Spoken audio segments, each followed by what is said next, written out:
Assalamualaikum warahmatullahi wabarakatuh. Pertama-tama marilah kita panjatkan puji dan syukur kehadirat Tuhan Yang Maha Esa, karena pada hari ini kami dapat menyelesaikan tugas bahasa Indonesia.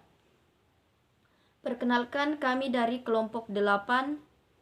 Nama saya Astika Amelia dengan NIM 202101010304. Yang kedua, Intan Putri Ahmad dengan NIM 20210101030332. Dan yang ketiga, Rani Febrianti dengan NIM 202101010316. Di sini kami akan membahas tentang plagiarisme.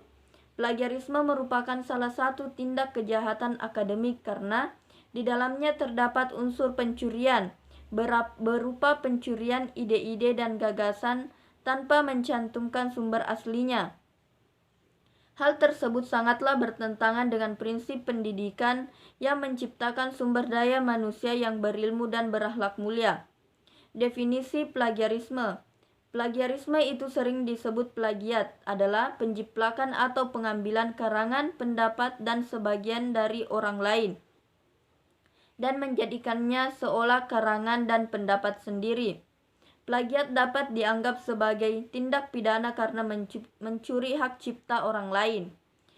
Di dunia pendidikan, pelaku plagiarisme dapat mendapat hukuman berat seperti dikeluarkan dari sekolah atau universitas.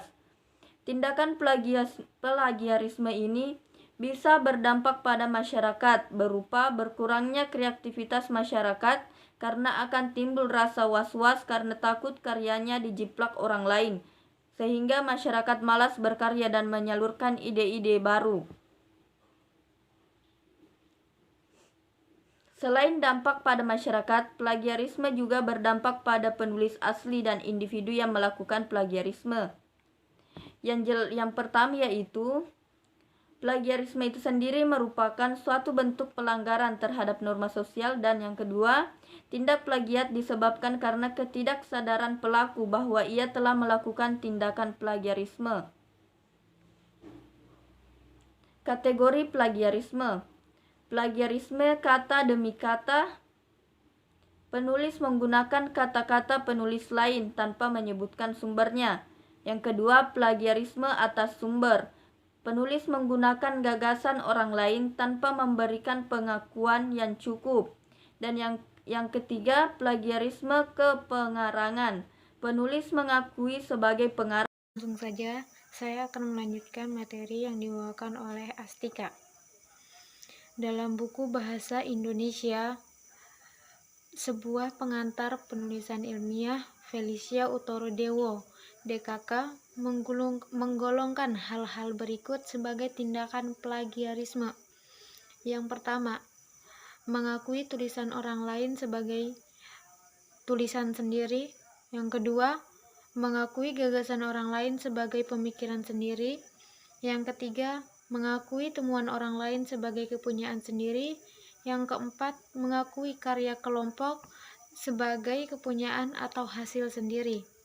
Yang kelima, menyajikan tulisan yang sama dalam kesempatan yang berbeda tanpa menyebutkan asal-usulnya. Yang keenam, meringkas dan memfrasekan atau mengutip tak langsung tanpa menyebutkan sumbernya. Dan yang ketujuh, meringkas dan memfrasekan dengan menyebut sumbernya, tetapi rangkaian kalimat dan pilihan katanya masih terlalu sama dengan sumbernya. Yang digolongkan sebagai plagiarisme. Yang pertama, menggunakan tulisan orang lain secara mentah tanpa memberikan tanda jelas, atau misalnya dengan menggunakan tanda kutip atau blok alinea yang berbeda, bahwa teks tersebut diambil persis dan tulisan lain. Yang kedua, mengambil gagasan orang lain tanpa memberikan anotasi yang cukup tentang sumbernya. Yang tidak tergolong plagiarisme.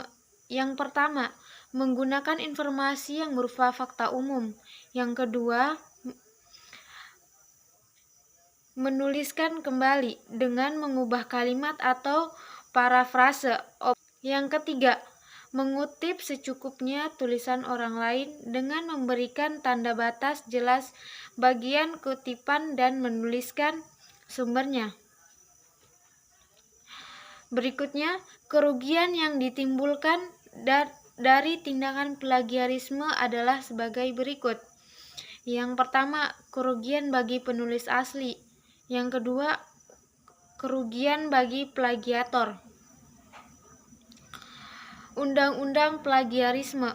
Undang-Undang Nomor 20 Tahun 2003 tentang Sistem Pendidikan Nasional Pasal 25 Ayat 2. Lulusan perguruan tinggi yang karya ilmiahnya digunakan untuk memperoleh gelar akademik, profesi atau vokasi, terbukti merupakan jiplakan dicabut gelarnya. Pasal 70. Lulusan yang karya ilmiahnya digunakan untuk mendapatkan gelar akademik, profesi atau vokasi sebagai mana dimaksud dalam pasal 25 ayat 2. Terbukti merupakan jiplakan, dipidana dengan pidana penjara paling lama 2 tahun dan atau pidana denda paling banyak 200 juta. Undang-Undang Republik Indonesia Nomor 12 Tahun 2012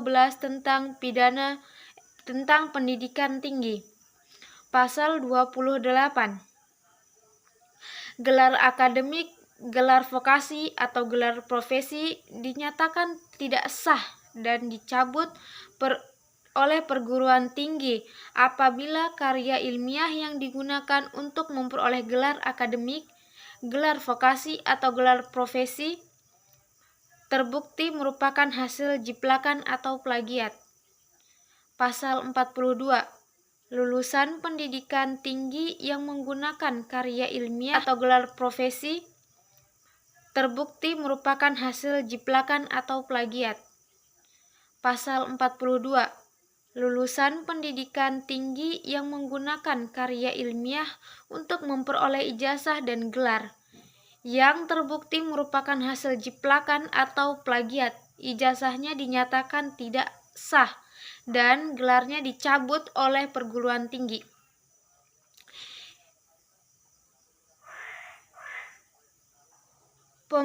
Permendiknas Nomor 17 Tahun 2010 tentang pencegahan dan penggulangan plagiat di perguruan. Pencegahan plagiarisme. Beberapa upaya telah dilakukan institusi perguruan tinggi untuk menghindarkan masyarakat akademisnya dari tindakan plagiarisme, sengaja maupun tidak sengaja. Berikut ini pencegahan dan berbagai bentuk pengawasan yang dilakukan antara lain. Permendiknas Nomor 17 Tahun 2010 Pasal 7.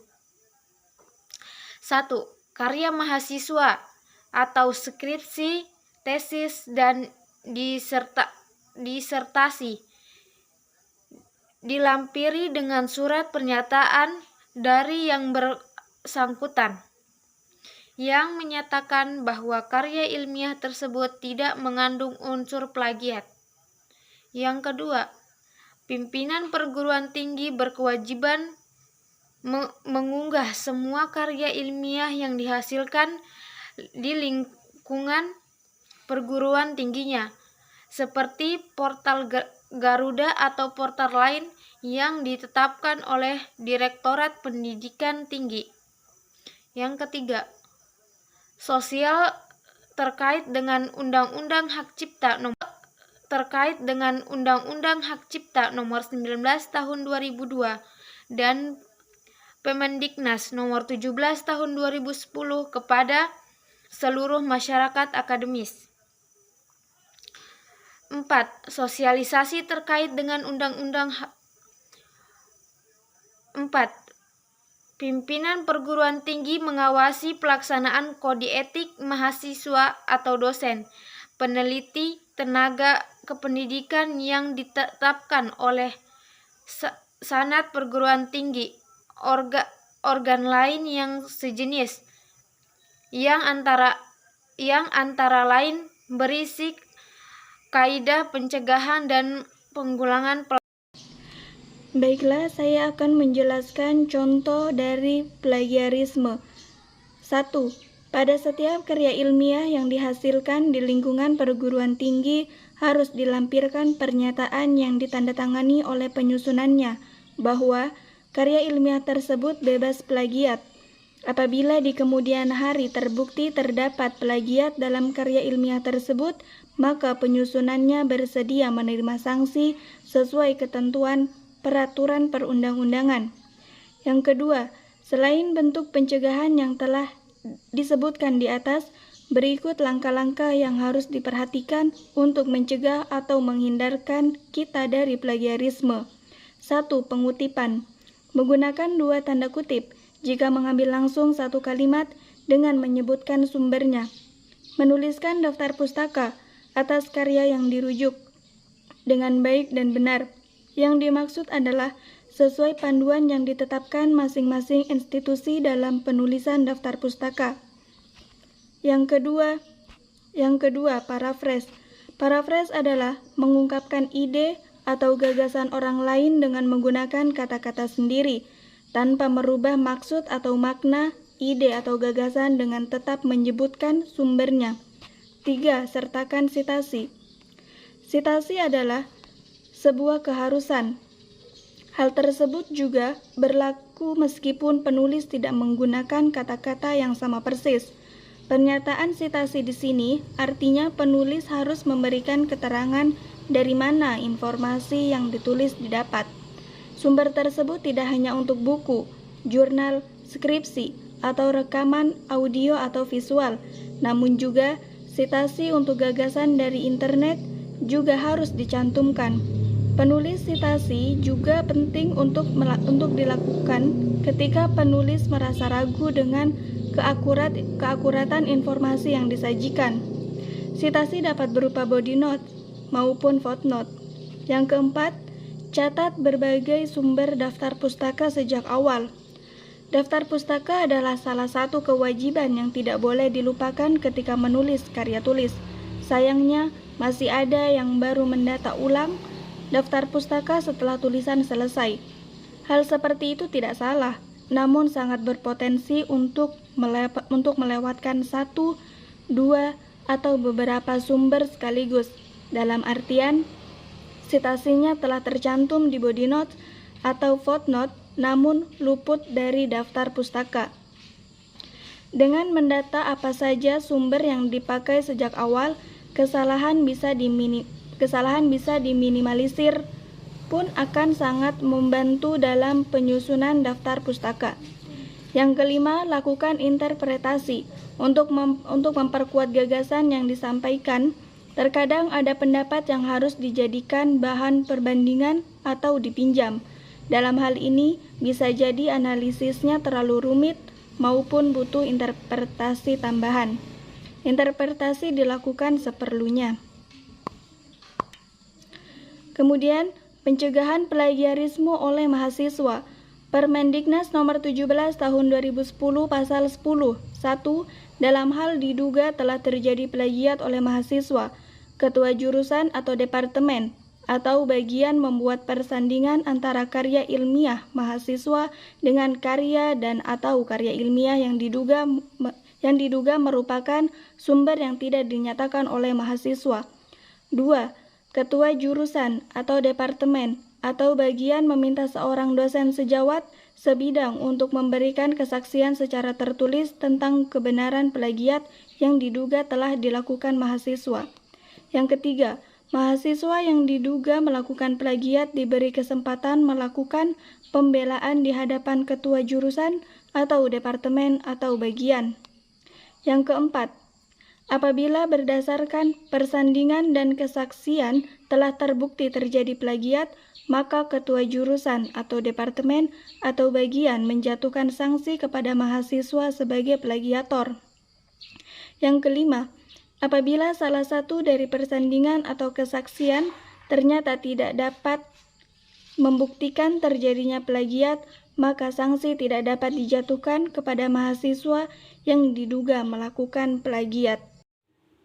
Adapun kesimpulan dari materi kami yaitu plagiarisme atau sering disebut plagiat merupakan penjiplakan atau pengambilan karangan pendapat dan sebagiannya dari orang lain dan menjadikan seolah karangan dan pendapat sendiri.